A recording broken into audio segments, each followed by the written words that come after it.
Let's do this. Let's put a couple of those together just for fun now. So we're going to play minor seventh chords. Oh, you're going to have to really think hard about this, so let's organize our brains and our materials.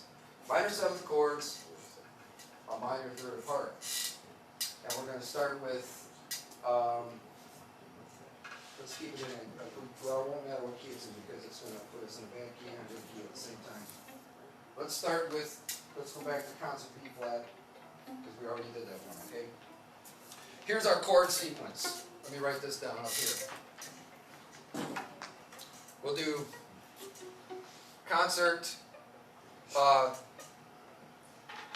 G minor 7. Then we'll go to up a minor third from G minor is what? B flat. Up a minor third from B flat is D flat or C sharp, whatever you like. I'll make it C sharp for right now. If you want to think D flat, you go ahead. This is also minor 7. These are all minor 7th chords. Then up a minor third from C sharp, minor 7. E minor 7. This is what our rhythm section is going to play, these 4 chords. And we'll figure out a length, maybe like 4 bars of each chord. And then we'll go to the next one and the next one and the next one. What are we going to play over the top of them? That's the question. Let's apply this formula now. So, relative major to G minor. Well, what's the third note of G minor? B flat. So that's B flat major I'm playing here. Major 7. Okay, what's the third of B flat minor? C sharp. C sharp or D flat. So in either case, however you want to think of it, C sharp or D flat major 7. I won't do that, I'll just write it up. I can be consistent. Okay, what's the third note of C sharp minor 7? E. So E major 7. And the third note of E? G major 7. G major 7, not G sharp, G. So notice how I just went to the third note of the minor, and then that was my major 7 to play. It's that quick and easy. Now we have to figure out our notes. So, B flat guys, you're going to play what? C major 7, got your notes, C, E, G, B, starting on the 7. Then you're going to play E flat major 7. Figure out your notes right now if you don't know them. E flat, G, B flat, D. F sharp major 7 for you guys. F sharp, A sharp, C sharp, E sharp, and A major 7. A, C sharp, E, G sharp. Okay? E flat guys. G major 7. B flat major 7. So B flat, G, F, A. E major 7. B, G sharp, B, D sharp. And E. Sorry, I gave you the wrong one. That's E. You should have been C sharp major 7. That was my mistake. C sharp, E sharp, G sharp, and D sharp. Then E major 7 here. E, G sharp, B, D sharp. We should have.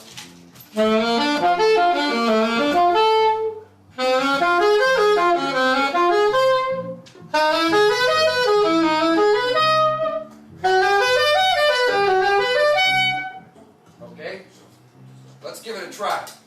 First, without the rhythm section, just to make sure we got our notes right. Everybody, the first one, B flat major 7, starting on a 7, up and down. 2, 3, 4.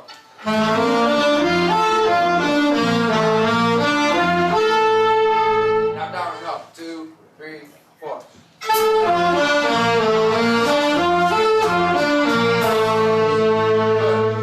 Go to the next chord. E flat for you guys, B flat for you guys. Starting on the 7th. 2, 3, go.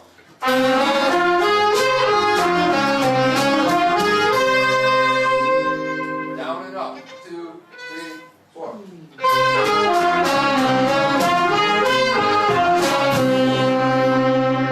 Okay. Next one. Tricky one for the alto sax. C sharp major 7. F sharp major 7 for the B flat guys. Starting on 7. 2, 3, go.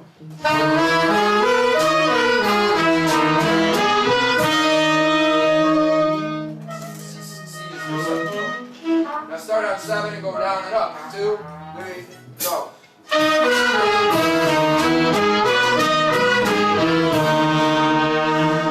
Next one, G major 7, concert. So E major 7 for the altos. We're starting on D sharp is the 7.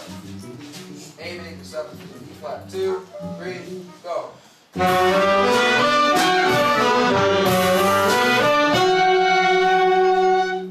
down and up. 2, 3, go.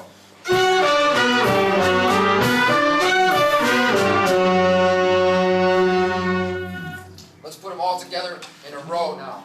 Still with no rhythm chords behind it yet. You guys, rhythm section, everybody just join in and play the whole pattern with us, okay? So we're going to go up.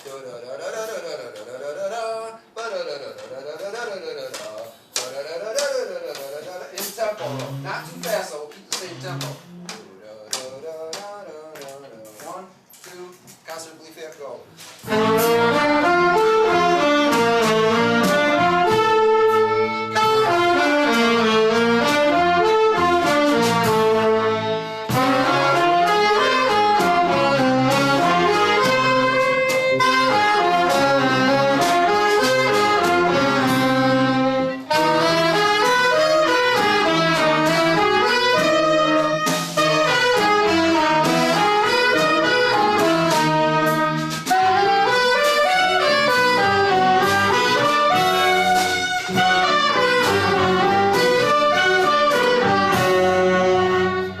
I need a bass player to walk 4 bars of each chord of the minor 7s. And on the piano, I need you to play this chord for us. The guitar player, play it, or you play the same line anyway. So we need 4 bars of G minor 7, 4 bars of B flat minor 7, etc., etc. Everybody else will play the pattern over. So one of you guys just walk a nice Dorian minor scale over the top of that. Okay? Here we go. All together with the minor 7th chords underneath us. 2, no, 1, 2, 3.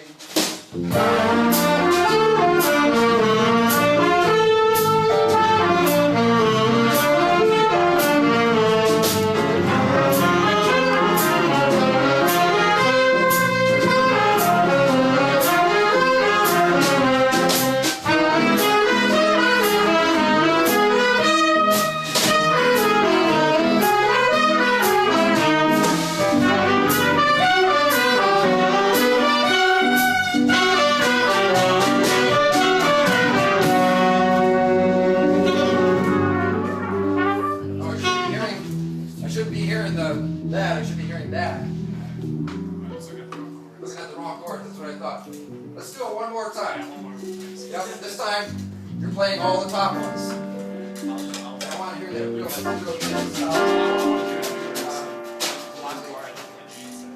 Here we go, one more time. We'll break it, have just a little more spirit here. 1, 2, 1, 2, 3.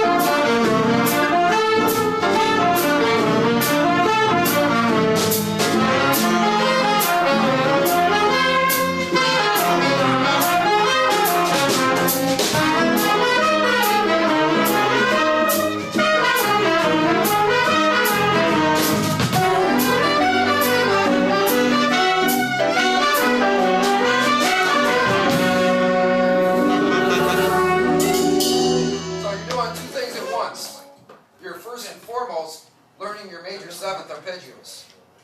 But you're doing it in a fashion where it's got some musical sound to it. It's not like playing some dry arpeggiated etude type of thing, but it actually has some musical characteristic to it that's pleasant to listen to. Then on top of that, you're learning that, oh, one major 7th chord could be something different. I'm assigning it to be something different. Then it's not B flat major, it's just the upper part of a G minor is what it really is. Upper portion of the chord. So it's G minor 7 with no G, leaving the root out. Okay? This really opens up the doors. But here's another way we can start thinking this. If I want to practice these major 7s and just start learning them,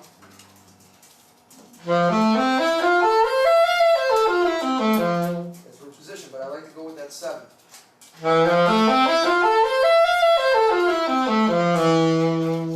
Start getting used to hearing, resolving to that note down there. It starts to make making sense to your ear. What you're used to hearing is just that. It's what you're used to.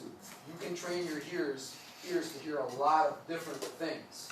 Just like you can learn to adapt to new food tastes. You might have a food where you look at it and for years go, oh boy, I don't know about that. And then one day you taste it and it's like, well, I'm not sure. And then you try it again and it's like, I'm starting to like that. And then another time, so you didn't like the food right off the bat, but after you tried it a couple times and you start to develop a taste for it, then you learn to like it. Hearing new sounds is the same way, okay? I can connect these patterns together.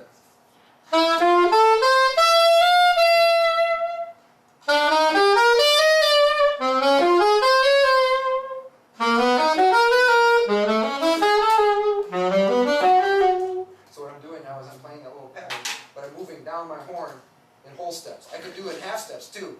I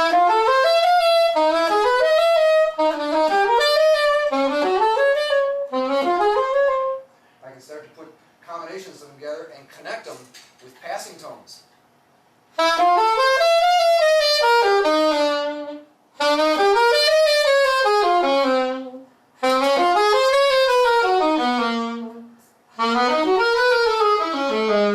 This little chromatic note I put in between them makes me come down in whole steps. So if I come down in whole steps, what am I leaving out?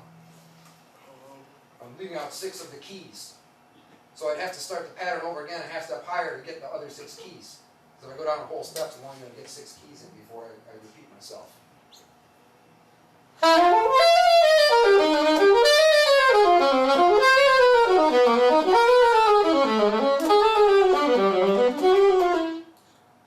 All of a sudden, my major 7th or chord practice takes on a whole different characteristic and it starts to get really interesting. Or I could go back and try this minor 3rd business.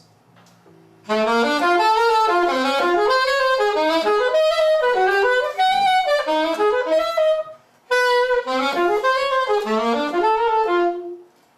them up and play them down the horn. I can start creating all kinds of different patterns. What if I practice these a major 3rd apart? Or what if I practice them a tritone apart? Once again, I'm back to that question. What's the beginning of the question? What if? What if? I'm always looking at what's possible. Take a batch of materials. How many ways can I start doing this stuff? And you start looking at this and get creative with your thinking. Okay? Once again, creative thinking. I'm going to drive a point home here. We're going to play some more in a minute. I love analogies, and one of my favorite ones is that I know what they were, because I played them when I was a kid and I bought it for my own kids. Everybody know what Lincoln logs are? Yeah. What was it? Lincoln logs. Oh, yeah, yeah. Little logs put together in forts and stuff. So I could pass out to everybody in the room your own box of Lincoln logs. It's like, okay, now we're going to give you 20 minutes. Everybody build something with your Lincoln logs. You got 20 minutes to do it. What's that? I'd like to build something. I still like to play with Lincoln logs. I don't have a problem with that. I play with all my kids' toys. It's cool. I'm a kid. Put me in a toy store with a credit card. I'm good. But the point is, many people that we have here, everybody would build something completely different, but you'd all be using the same box of materials. Then after 20 minutes, we build them all. Look, and I say, okay, now, everybody knock it down and build something different. And then we'd have all these different ones. We'd have all these different buildings again. Okay, knock it down and yet build a whole new one. How many different things can you build with the same box of materials?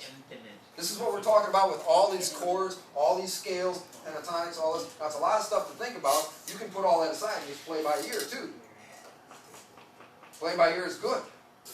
But sometimes you'll find playing by ear doesn't get you past a certain tune. All of a sudden, the tune comes up where your ear is not good enough to hear the complexity of the tune, and then you're stuck.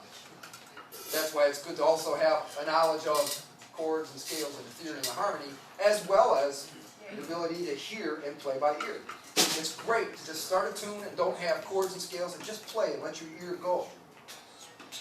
But only that is as bad as only the theory without playing by ear.